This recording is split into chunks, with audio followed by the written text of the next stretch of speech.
How you guys doing today? It's Anthony Ganji. Welcome to another episode of Tier Talk Guys. So in the effort to get justice for Celeste, here we are once again having to go ahead and push back on media. So we got Mark Geragos. He's being interviewed on TMZ. Now remember, Mark Geragos is a criminal defense lawyer. So he may see the world a bit differently.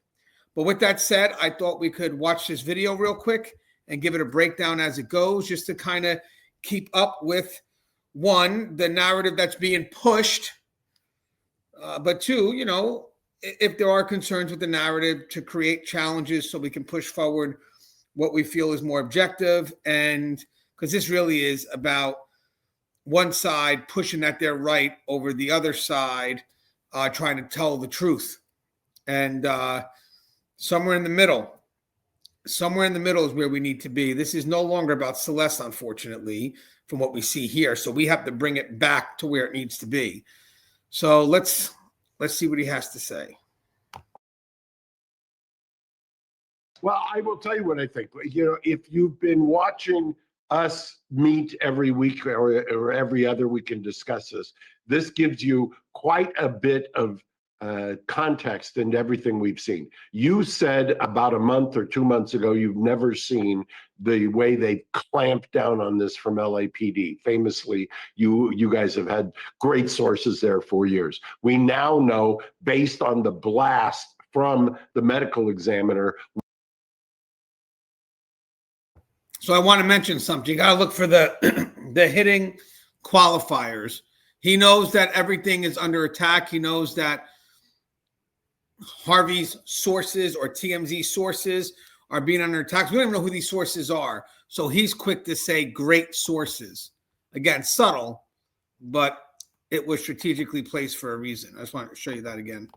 You said about a month or 2 months ago you've never seen the way they clamped down on this from LAPD. Famously, you guys have had great sources there for years. We now know, based on the blast from the medical examiner, why that is, because the medical examiner is trying to, so people understand, the medical examiner is not an arm of the LAPD. The LAPD does have a lab. They do have a forensics division. That is not the medical examiner. The medical examiner is a standalone vertical area where they want to be professional. They want to do things in such a way that guys like me, the defense lawyer, don't get up there and say, you're only saying that because the detective came and he fed you A, B, C, D, or E.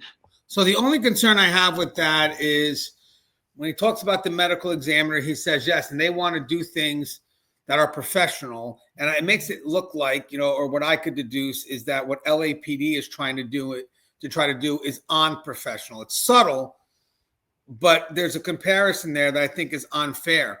They're pushing for more integrity, LAPD. They're pushing for more, let's figure this out. Let's provide clarity before we start releasing things to the public. Again, this guy, Mark Geragos, used to be a defense lawyer. They would love to have all the information out there so they could begin their arguments. But with that said, it doesn't mean that when LAPD is trying to keep things quiet because it is their investigation, it doesn't mean they're tainting the investigation. It just means that they don't want all the information to get out there and violate the integrity of the investigation. Because it's funny, because as much as this guy wants to maybe push transparency, if transparency causes bias, they'll be the first people to attack it. So it works in their benefit. Sure, let it go out there to the public. The public needs to know all this other stuff.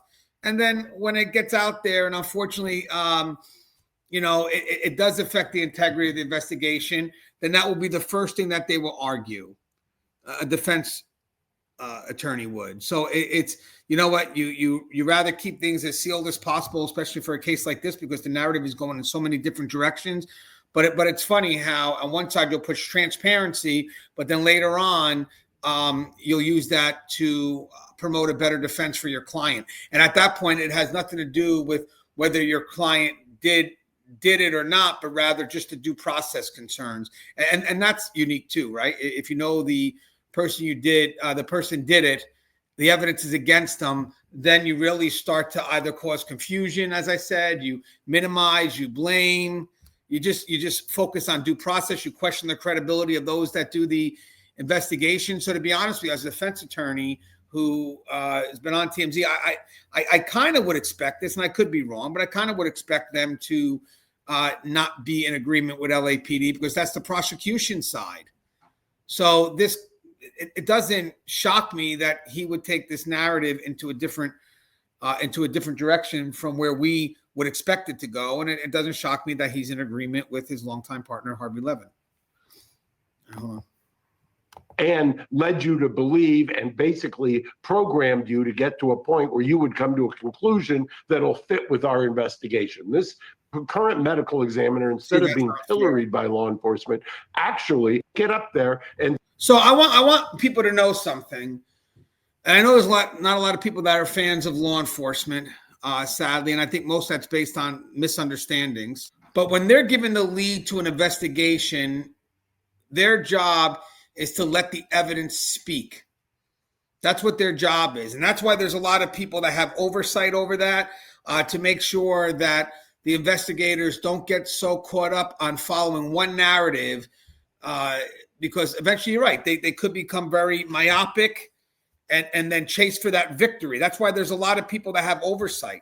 You know, they don't just investigate it and that one investigator drops it off into the hands of no, it goes to a series of people, and then the lead person, the one that has oversight, signs off on it and showcases, hey, this is what we got. This is the evidence that we're presenting. And then the prosecutor will read it and make a determination to see if there's something there. The people that do in the investigation, they don't provide their thoughts and opinions. They just showcase what the evidence is. They list it factually. And at the end of the day, the prosecutor decides whether there's enough evidence to prove a case or not. So with that said, this thing here about the bias to medical examiner. No, it's just a fact. Can you give us this last missing piece so we could then present what we need to the prosecutor to see if the prosecutor believes that there's enough evidence to go forward in that direction? So I don't think that's 100% accurate on his part.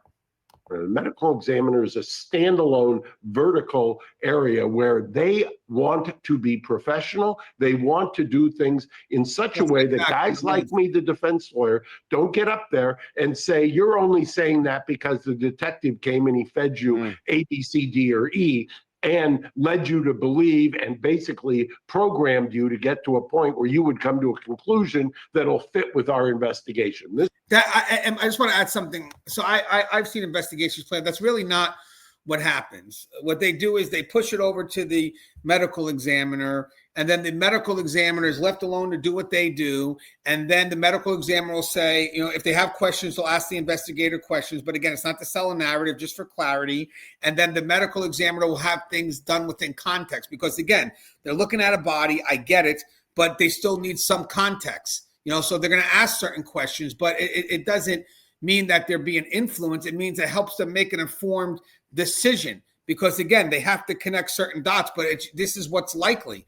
I mean, I'm not going to say it's always what's definitive, but it's what's likely. But you're not going to say that that's there to bias them. No, it's there to provide them clarity. And then once that's presented back to the investigator, they piece everything together. They create their narrative and they send it over to the prosecutor, who will make that determination. But guys, there has to be some working relationship, and each party knows where they stand. The medical examiner knows that my job is to do the autopsy. I'm going to ask questions, of course, because I got to find out, what's going on here. So I have context. I know what to look at. But to say one party influences the other, but that's not the case. And I think what they're doing now is they propose that there's this conflict between medical examiner and LAPD, and now they're going to give the reasons for that conflict. That's what they're doing. When even if that conflict exists, it doesn't stop them from being professional with each other. I don't think the medical examiner will come out and say LAPD influences every investigation we do, and because of that, I want this to be transparent because we don't trust LAPD. No, they're two working professional agencies that have been working with each other for years. Yes, sometimes we always don't get along. I get it. But we remain professional because we know what the bigger picture is. The bigger picture is to solve the cases that are sent in front of us. But he makes it look like that the investigators, when they come in, if the evidence points one way, and that's what the evidence is telling them, they don't really put anything implied. In their investigative reports, they just note the facts. And the prosecutor will say, well, if all this stuff's in play and this is where the story is going, then we have enough, let's push forward. But to sit there and say that, that they abide, no, they let the evidence speak for them. And again, there's so much oversight that there is that elimination of bias, because yes, people could get caught up in their narrative and want that victory, but there's a lot of oversight that says, hey, by the way, this doesn't make sense. This doesn't make sense. This doesn't connect. So you're going to have to either start, doing what needs to be done, or you can't do the case anymore because you're too caught up in your own narrative. And sometimes, if need be, you don't want to, but they may either have to, sadly, issue it out again if they feel that somewhere along the line the investigation has become biased in regards to what the investigator is looking to do. Again, the investigator is investigating the facts. They're not bringing about a conclusion. So I think the public needs to be aware of that. There's a difference there. All right, let's see. Current medical examiner, instead of being pilloried by law enforcement, actually is doing what he should do. He's adhering to a scientific method, which is, I'm going to take in all the information and I'm going to come to a scientific conclusion, not the one that's preordained by law enforcement. So when he comes out and he says, and by the way, that's an attack. I just want you to know that there's nothing preordained by law enforcement. Law enforcement is collecting evidence. That's what they're doing. And then they're going to write the reports based on what's collected. And then, as I said, it goes towards the prosecutor. This should be transparent. He is absolutely right. And one of the reasons is that you're also getting, and Harvey, you've said this. I want to mention one other thing. Sorry, I am going to stop this video a few times. Remember, we pushed about transparency, which also could affect the integrity of case, but also transparency allows the defense team to get more information. So remember, the more transparent they are with this investigation, the only people that will benefit from that is the defense side. So, of course, TMZ is trying to utilize their connections to make the case more transparent, to maybe help the defense side. I don't know, but it could be, so of course they may want the information now. And the moment they close that information, now you're seeing all these videos because they're scrambling. They don't know what's out there anymore. And I think it was a very smart move from LAPD. So, yeah, it's sometimes the push for transparency, I get it, it's for trust, but, also it's for people that can benefit from that transparency for the wrong reasons. Defense attorneys in some cases, not all cases, will be fair. Come to me. You've said that your sources saying you can't think logically. One of the problems not that I can't think logically, right? That we should not look at the case. The facts of the case when they all come out can't apply logic to all of it. There's many times, Charles. And by the way, that was probably a Freudian slip. Welcome to the podcast. Yeah. There's many times when I've said Harvey doesn't think logically. Yes, I've seen, definitely. Right. So the part of the problem here is, in my opinion, LAPD wants a result, and the medical examiner is pushing back against that. And that's not coming from anywhere official. He's saying that's what he thinks, and that's not official. If you can't rush a result, you can't. And trust me, it's funny how he's saying the LAPD wants a result. LAPD has been quiet the whole time. It was all of us pushing on LAPD for something, pressuring them, even TMZ. And now to go ahead and project that to LAPD and say LAPD wants the result. They weren't pressured. It's just they were quiet. They were trying to figure it out. And everybody else started coming out saying, what's going on? It's taken so long. So the pressure wasn't from them. The pressure was manifested probably through outlets like TMZ. rightfully so. The medical examiner is not there to just be the handmaiden for law enforcement. The medical examiner there is there so that you don't have to, as a defense lawyer or somebody who has been accused of a crime, you have to go out and hire an independent pathologist to come in and actually give you what the real facts. So decode this, because it seems like, to me at least, that maybe if there's a dogfight, it's that we are told the medical examiner may not be able to determine cause of death, and the LAPD wants them to say homicide. So he just leaded him in. So basically, he's guiding him into what he needs to say. That's all that was. He just pretty much guided him, and it basically that's a way to minimize what they've been doing. That's a guided question. Correct. I think FanDuel Casino's exclusive game Huff and Puff Money Mansion is packed with thrills, like mega hats bringing mega mayhem, and maybe even a visit from you-know-who. that's number one. I think number two, you reported that the body was frozen. I know you have jumped to the conclusion that it was, or speculation that it was a freezer. I personally think, even though we've been cautioned against thinking logically, that if you're going to run with a theory, and a theory is people being triangulated in a location far away that's desolate outside of LA County, that it's more consistent with somebody who has disposed of a body and the body has somehow, because of the elements, frozen, and you are now bringing that body back somewhere else or digging the body back up. I know it's ghoulish, but obviously when you're investigating these cases, whether you're on the defense, the prosecution, or the ME, you're taking a look at the evidence and what does the evidence suggest? And that to me is a working theory of what they are looking at. You, I think, reported, and what I'm being told is that there is water involved, whether it's frozen or not frozen. Remember, we discussed this before. LAPD, the captain did say, kind of blew up the myth of partially frozen. And I even think Strategic Eyes, True Crime with Strategic Eyes, did a great breakdown of this. But decomposition could cause fluids that are trapped in that bag. I don't want to get any more, as he used the word ghoulish, but he did a good breakdown on that. But even before that, we also wrote that down too. Decomposition could unfortunately leave fluid in a bag, and then the body's just sitting in its own fluid. And that could cause, my mind's going blank, waterlogged. That's, I think what happened was they said waterlogged. Someone Googled it, tried to figure out what it means, and then ran with that. And then this guy, without doing his check, he just jumped on it because it was news and clicks. Water is connected to this body, and that is something they can't ignore. We know in the documents it refers to her fingers being waterlogged, and they weren't able to get fingerprints because they were so waterlogged. So what I don't understand, Mark, is if you guys get a chance, I'm going to show you I want to show you this real quick. True Crime with Strategic Eyes. I don't know if you guys know this channel. But I just want to show you what the cover of that video looks like that I think you should check out. It's a short one. It's not a long one. And it's this one. It's titled LAPD Captain versus TMZ. Who do you believe?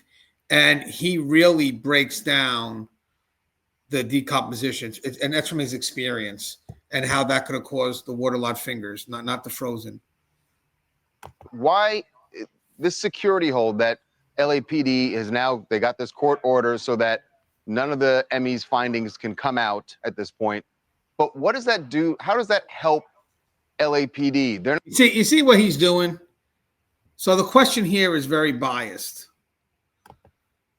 Hold that LAPD is now, they got this court order so that none of the ME's findings can come out. So basically, this is just stopping the ME's findings from coming out. Like they're pushing on this just to kind of freeze the ME, and that's not what the case. That's not. It's the case is all over the place, which makes the investigation extremely hard. And most of it was from people trying to fill up the quiet moments of ambiguity. because LAPD wasn't speaking, and because maybe at the time they didn't have clarity. So they're protecting it before it gets worse. And I think it's a very smart move, because now whatever information they find, it will literally be presented when they have enough information to back it. And now media like this can't go run away with their own narrative, because they will be able to provide everything, and then with the clarity that's needed, so we understand where everything stands. And that will be great, because then at that point there, you may see media try to challenge it, but the narrative will start shifting to where it needs to be. And eventually their confusion, the stuff that they try to put in to take onus of that narrative, it will die into irrelevancy, because now you have the lead investigation now coming out saying this is what we got. But before that was just this. At this point. But what does that do? How does that help LAPD? They're not, I mean, the findings are what they are. As you said, the ME is applying scientific method. He's going to come up, his office is going to come up with the results, whatever they are, or maybe they can't come up with a result. That doesn't change. Why does LAPD? I like how he asks a question, but then gives him the answer that he wants him to say. He asks the question and gives him the answer. His office is going to come up with the results, whatever they are, or maybe they can't come up with a result. That doesn't change. Why does LAPD need a security hold to stop that from coming out? I'm going to guess, once again, wild speculation. Yes. I know the judge who is apparently signed this order. Craig Richmond. I've known him since he was a DA. I've tried cases since he's been a judge in his courtroom, jury trials in his courtroom. He's a very ex-prosecutor, as I said, very by the book. If they came to him initially and he rejected it, it was because he didn't buy whatever it was they were selling. If they shopped it. That's not true. From what I read, and that comes from official sources, it was because it was a jurisdiction concern. And that's when they put it out on the 15th.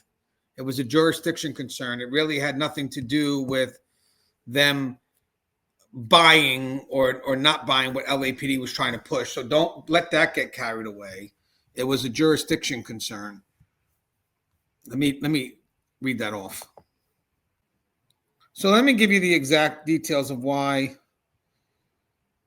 it was turned down the first time. So the Los Angeles County Department of Medical Examiners publicly said that when the Los Angeles Police Department, LAPD, first requested a security hold on the case on September 15, 2025, they denied it because there was insufficient justification to warrant a hold. The ME's office thus considered the request at that time and rejected it under the normal policy for releasing autopsy medical examiner records. Later in November, a formal court order initiated by LAPD imposed a security hold on the case. That court orders what currently prevents the release of cause, manner of death, and full autopsy report. So if I look at it this way, it looks like LAPD did the right thing the first time, and the court messed up, or the judge, and now the second time, they fixed it and they did it. So I don't put that on LAPD. I put that on the court, where they should have did it right the first time, because that's why they changed their mind the second time. But LAPD was trying to protect this case right from day one. That's what I saw, September 15th. You know, when they were getting closer to discovering who that body is, they wanted to protect the integrity of it. And maybe there wasn't enough. Maybe there wasn't enough justification to support it. But that doesn't mean that it shouldn't have been recommended. I think that was a great move, because then if something was to happen in the case later on, which it did, they can go back and say, we tried to protect this on the 15th and nobody wanted to do anything about it. But now that it's got all out of control, they go back again and see, we told you. And then what do? They agree now this time, and they give LAPD what they want. That doesn't sound like that's a fault from LAPD. It sounds like they were trying to prevent from where we're at now. So I disagree with what he's saying there.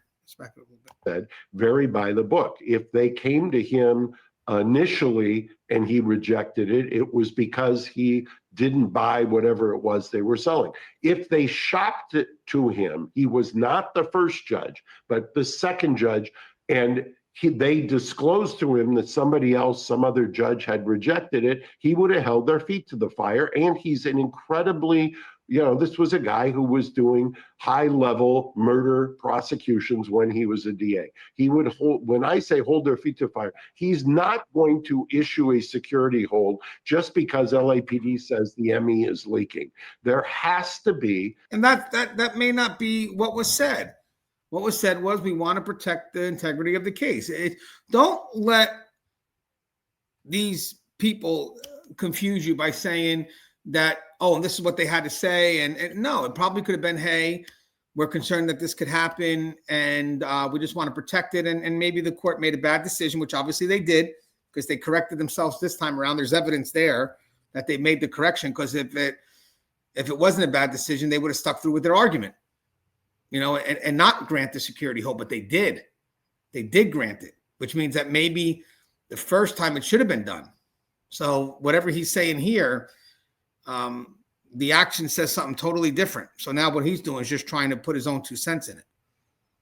A basis upon which they are claiming to the judge, our investigation is being compromised by the leaks coming out of the coroner's office. That is it. There is no other compelling reason that I can think of, or at least one. I'm going to add something to that because I don't agree with that. I think what they're saying, he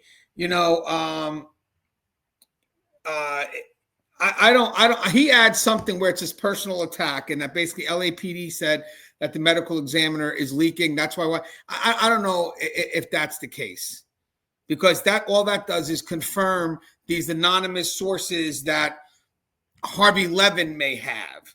So basically what he just said just now is that, yeah, Harvey Levin sources must exist because LAPD is saying that there's leaks coming out and that we have to secure. That may not even be what was said. That just could be something to confirm the validity of what Harvey Levin is saying. What I would think they would say is, hey, listen, we tried doing this on the 15th. Now look where we're at. As you can see, it's all over. And once this gets out there, the result, and we don't get a chance to get ahead of it, just to try to make sure that the evidence is where it is, then the problem is it's going to get tossed around 1 million different ways. And the integrity of this case is already being violated because we couldn't get what we first wanted the first time around. So I don't think it was an attack on the ME, because think about that too. If I was LAPD and I did pose it the way he said it and said, hey, by the way, I don't want this. I want this security hold because the ME is letting the information out. They're leaking it. Then when the judge stamps that approval and says, fine, you got the security hold, he's also saying that the medical examiner is leaking a lot of stuff, because that's what he's confirming. So with that said, are we doing an investigation into the medical examiner's office? Should we call Harvey Levin in and see how he's getting his information if stuff is being unofficially leaked? At least that's from his perspective. So if that's what you think was presented and that's what you think was approved by the judge based on those conditions, then what are we doing about it? I think this is just a bridge they're trying to sell. One, to validate Harvey Levin's narrative and the sources coming from the ME now.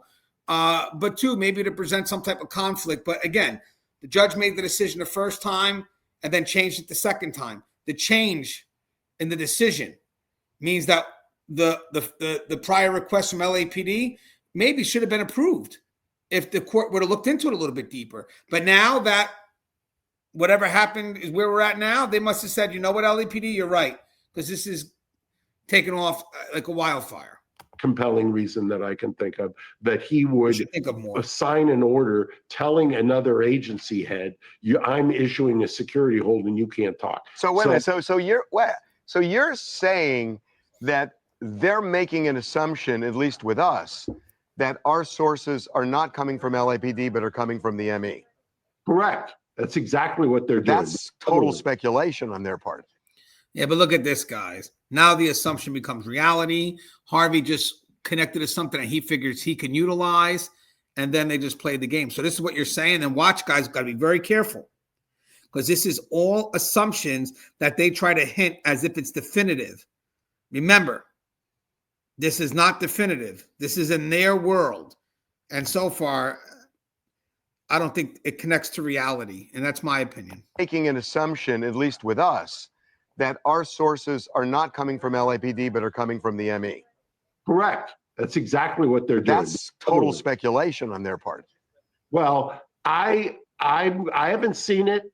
I'm going to tell you, based on doing this longer than Charles has been alive, that there is very, understand the kind of what you are navigating here. If you're the LAPD going in to get this order, there are public accountability and transparency issues. There are free speech issues. There are other prior restraint issues. So they can try to dress up the order or the request in all kinds of other ways, but the only way that navigates all of those concerns and is constitutionally proper is if they allege it's compromising the investigation. And Mark, and guys, that's not alleged. That's the truth. Investigations, in order to eliminate influence or bias, you have to protect it because the defense will be the first one to argue. So what he's saying, in my mind, is a bit unfair. If they don't protect the integrity of the case on the front end, it will be exposed on the back end by the defense.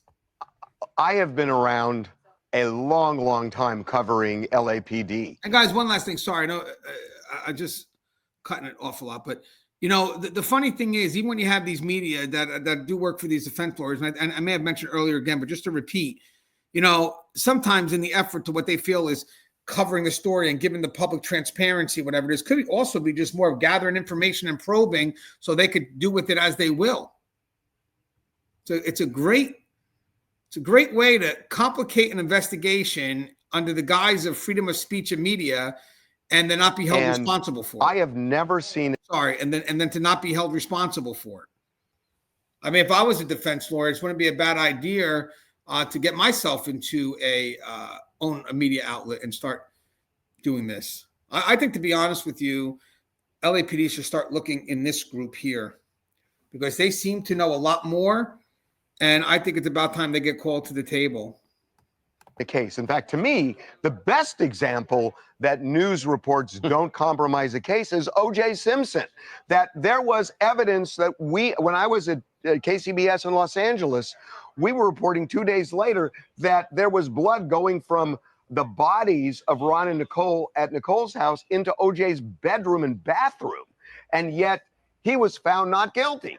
So the idea that leaks could change the outcome of a case, to me, is preposterous. That's insane, guys. For him to even say that leaks can't change the outcome of a case.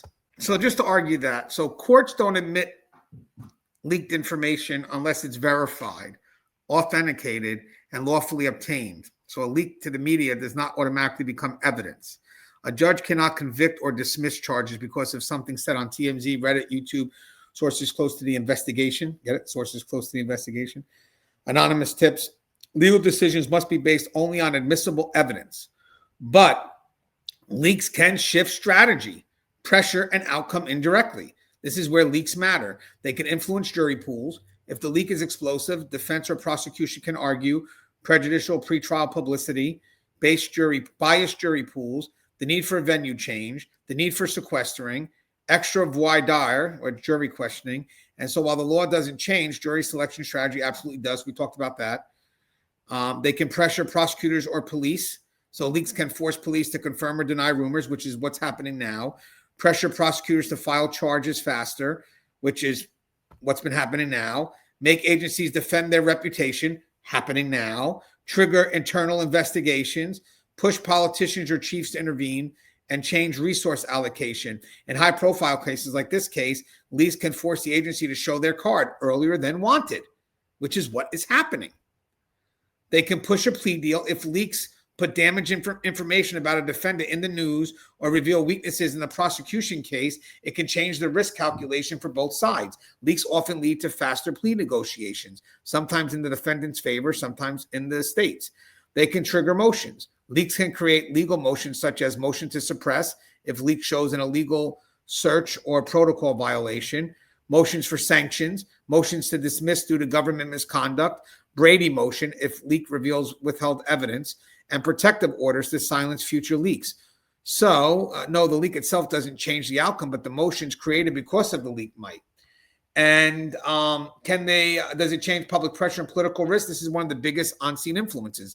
Leak can cause public outrage, which is happening right now, make prosecutors fear political backlash, make police departments defensive, happening now, push agencies to protect their images, happening now, and shape the narrative for victims or defendants. This can quietly influence charging decisions, happening, sentencing recommendation, whether the DA stays on the case, whether the judge imposes a gag order, or whether additional agencies step in. And we kind of saw the court right now. It's not a gag order, but he did say, hey, you know what? I'll take LAPD's advice. Let's just do a security hold on Celeste. Courts claim they don't care about public sentiment, but the system around the court does. So leaks can actually help the defense. In some cases, leak expose misconduct or sloppy investigations. Example, Casey Anthony, O.J. Simpson, which is what he just brought up. Delphi, Richard Allen, and Idaho murder gag order battles. A leak that challenges the official narrative can give the defense new angles, new experts, a reason to doubt the state timeline, grounds to cross-examine police, and a narrative to present to jurors. So my thing is, even if this case was going good, they create confusion and make the case look a little bit sloppy. I mean, how much do we really know is actually a fault of the investigation or what the media puts in our mind? We don't know. So in this case here, they cause doubt, they cause confusion. As I mentioned before in the other videos, they make us question what the investigation's doing. And next thing you know, everybody thinks it was badly handled because of what the media put out there. So this is just, that's a BS argument on Harvey there. We're going to get sidetracked for a second. I'll get on my soapbox there. I have evolved, and I admit I used to be very anti this idea of kind of a free, transparent, robust discussion pre-trial and during trial. I used to argue about the Contempt of Court Act out of England and stuff like that. I think you're right in this sense. I can't tell you the number of times in high-profile cases where there is a robust, transparent discussion in the media that there has been exculpatory evidence that has come about that we never would have learned if it had been done under cover of night. It's frankly, I think it's one of the reasons that now prosecutors are always trying to muzzle the defense and tamp down any kind of publicity or gag orders, because they understand that if you start getting all kinds of robust citizen involvement, it's a very dangerous thing to whatever prosecutorial theory they have. And so I welcome it now. I really think it's a great way for the people to understand what's happening in the system, number one. But number two, look at what the ME wrote. I mean, we kind of glossed over that, and I know it's great in this day and age to say war over the death investigation. That ME, and you should give him a shout out by name, has written a very thoughtful analysis of what his job is, what the public trust is, and has said, I'm going to stand my ground. That's a very tough position, given the symbiotic relationship historically that the ME's office has with law enforcement. Yeah, I never seen anything like it. Yeah, guys, this is just their perspective. Don't get lost in it. Never saw it. I would say Thomas Noguchi Maybe. But Thomas, well, we're even aging ourselves here, so let's not get into negotiation. And yeah, you can't afford to do that. You can't afford to age yourself, either you guys. I love so. The funny thing is, usually personality conflicts usually are powered by assumptions, because people usually try to avoid each other as opposed to embrace maybe some level of conflict at first to figure out what the concern is, because assumptions will only grow. You got to at one point just nip the assumption and go right to where the concern is. So if they're saying there's conflict between both these departments, all they're doing is just furthering the assumption. And to be honest with you, even if there was conflicts, as I mentioned earlier, are you telling me both agencies are not professional and still would not do what's expected of them? They have a job to do. And the funny thing is, another thing is even if there's a conflict between the agencies itself, the two higher levels, which I'm surprised that nobody's coming out now to rebuttal on that. I mean, I would if I was them. But if there is a conflict, I will guarantee, because I am at a higher level in law firm, you work it out. Someone above them all is going to have to work it out, because they know eventually if you let the conflict go on for too long, one side starts sabotaging the other. And that's the truth. It goes from petty disputes to sabotage, because at one point it goes from, just minor disputes to proving right from wrong. And then eventually it's not even about proving right from wrong, but rather sabotaging each other to get the right as opposed to being wrong. So where that's going to go. Eventually if there's conflict, eventually it's going to go to sabotage. It is what it is. And it's all based on assumptions. So what I would do, honestly, is if there was that concern, I would bring both parties together that can be decision makers and say, we have to figure this out. And then I expect something better from both parties in the long run, because you are promised to hold the integrity of these investigations, because at the end, you guys are the main source of justice for these victims. So especially with something that has such high value, you can't let conflict last like that. That's why I believe that they would be able to work this out. And this conflict that they're saying is between both parties, even if there was, I don't think it would bleed into what would have to be done professionally to get justice for the victims. Because if it did, you're talking about a major concern in the investigative process, which could definitely lean into freedom. I mean, that could be another angle they're trying. Let's showcase that there's conflict between the medical examiner and LAPD. So if we could showcase there's conflict now, then later on, when it comes to pushing this case forward, we could push on that conflict. And that conflict may be enough to go ahead and give us the win. Because if the two departments that are involved in the evidence and collecting it, they're not in agreement, then that opens up a whirlwind of chaos for anybody looking to prosecute. Charles is a great bolt-on to this podcast, I'll tell you. So, Mark, you're saying that you now think that you're on the side of the ME saying, let's be transparent about these things. But to be fair, you're looking at it from the angle of a defense attorney. The prosecutors obviously don't want it all out there. I'm trying to figure out what would be the danger to their investigation, that their suspect or suspects that they have are going to learn what it is they're looking at. I mean, I just don't know if the ME came out and said, here's what happened, that her body was partially frozen. We can't, for whatever reason. Well, guys, this is such a stupid question. These are the ones that are giving us the news of this. I mean, guys, when it comes to holding evidence and basically collecting it and whatever, I mean, you have to protect people. That's one thing. So again, the investigators have to work pretty hard to get people to be motivated to give them the information they need. So of course you want to protect it, because if you don't protect it, people can figure out where the evidence is coming from. So if anything, the prosecution would definitely want 100% an investigation protected, because it protects the individuals who are giving them the information. Sometimes information is so narrow and specific, it's pretty easy to tell who's giving it. I mean, there are times where, even with the Perkins operation, with the Emmanuel Harrow case, it was leaked to the media, and then they had to stop it immediately for safety and security. So one thing is, and this is my high horse, safety and security. It's an ongoing investigation. It's not completed.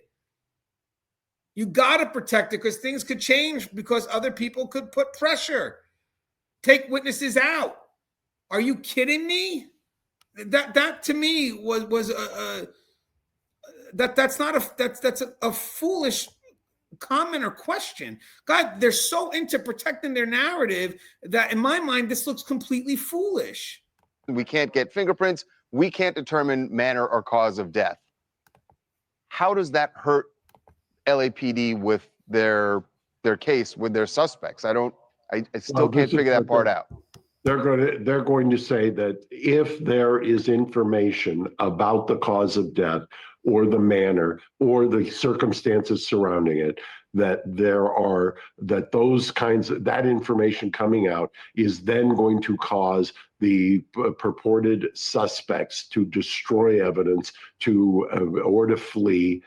They always default to flight risk, always default to destruction of evidence. Those are going to be the kind of things that they red flag up.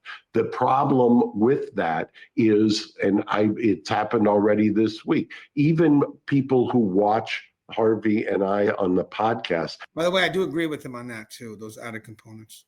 I get calls, I get leads. I'm sure you guys get the same thing where people say, wait a second, I now saw something here, there, or whatever. If there is no reporting on this, if what they had started off doing and Harvey, I forget the date when you said it, you're on tape saying, I've never seen the kind of clamping down of sources in. So let me mention one more thing too.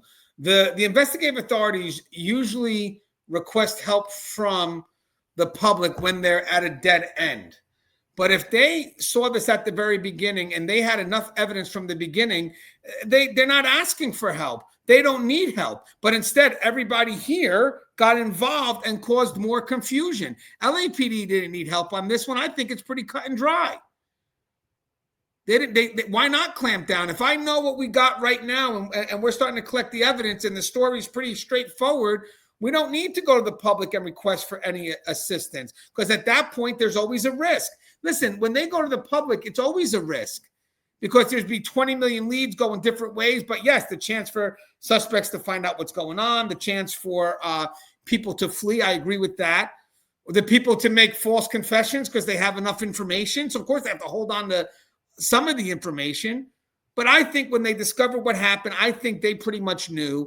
I think they're collecting their evidence, but pretty much stuff was there because it was sloppy. And I think they're waiting for, yes, the final results from the medical examiner to come through. But even if it's undetermined, there could still be enough circumstantial evidence to still get them the charge that they want. And we see that happen all the time. Undetermined does not mean it didn't happen. That's not a get out of jail free card, because then anybody could commit crimes and make it impossible for us to discover the cause. I mean, there have been people, no body found, that have still been charged with murder because the circumstantial evidence exists. So my thing is, you start dropping stuff out here that can mess with circumstantial evidence, the stuff that you need to solidify that case. So yes, if you put it out too early, and you may get the body. The results back that's undetermined, well, guess what? All I have left is the circumstantial evidence. But because we released everything too early, I don't have any now. It's gone. So again, I think LAPD clamped down immediately because it was cut and dry. There was no need for help. An investigation. That was weeks, if not months ago. This case may actually, in some ways, have been delayed by virtue of that, as opposed to making progression. Remember the weird thing though, Mark, it's like that was so true up until like a week and a half ago. And then the floodgates just opened. Mm-hmm. And I'm not sure what happened. Something changed. I don't know what that was. Something changed. Something happened. The court order. I think it might have been the court order. I think it was. I mean, talk about the law of unintended consequences. Right. Yeah, right. Exactly. They get a court order, so none of this can come out, and then everybody comes out talking about. Oh my God. Okay, my friend. Have a great Thanksgiving. Happy Thanksgiving, Charles. Great addition. Thank you. All right, so guys, obviously the court order, we know why it's there. I don't have to reiterate that again. But guys, I just wanted to put it out there. If you guys like the material, feel free. Obviously, subscribe, share it. Like to grow my audience. I just did a breakdown of the Slender Man stabbing. I know it happened in 2014, but there was another perspective I wanted to provide. And since it is current because she escaped, but we did catch her. Now she's back or on her way back to Wisconsin or back there already. I wanted to provide another angle. I think you guys would enjoy that content. I'll try to break into new cases every once in a while, but I'm still responding just to try to keep the narrative where we want it to go. It's just, we want justice, but we have to fight a little. Guys, if you like the content, again, buy me a coffee. There's a link to that in the description. I also have it above on the YouTube channel. As always, guys, stay safe.